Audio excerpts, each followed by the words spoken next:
৬৫ বছরের হাফিজউদ্দিন বয়সের ভার আর জীবনের দুঃখ দুটোই তাকে নুয়ে ফেলেছে। ১৫ বছর আগে ঘরের চালের উপর কাজ করতে গিয়ে পড়ে যান হাফিজ। তাতে তার পাম্পা ভেঙে যায়। বাবা আমার ট্যাঙ্গে প্রথম ভাঙ্গে গেছিল, ভাঙ্গার পরে দেয় যে ট্রাক্টার করার পরে দেয় যে ফসা লাগিয়ে গেছে।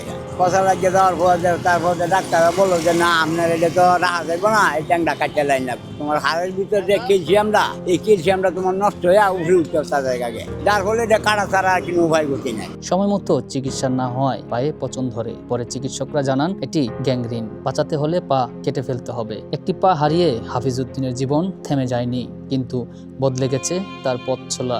এখন তিনি ভিক্ষা করে কোনো মতে বেঁচে আছেন।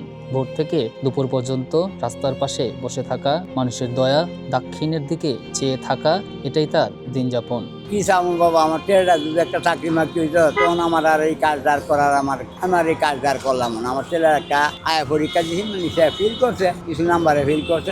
আমার বুঝেন তো আমার অনেক দরকার দেয়।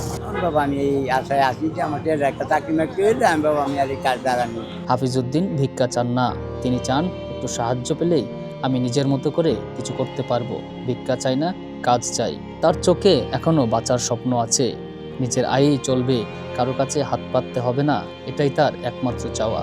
সামান্য সহায়তা, একটি ছোট উদ্যোগ বা তার শারীরিক সামর্থ্য অনুযায়ী কোনো কাজ হাফিজউদ্দিনকে ভিক্ষা নয়, সম্মানের সাথে বাঁচার সুযোগ করে দিতে পারে। মানুষের দয়া দিয়ে তিনি আজ বেঁচে আছেন, কিন্তু মানুষের সহযোগিতাই তাকে মুক্তি দিতে পারে ভিক্ষার লজ্জা থেকে। ক্যামেরায় আশিককে সঙ্গে নিয়ে আমি মোহাম্মদ সোহেল রানা, ঢাকা প্রেস, ঢাকা।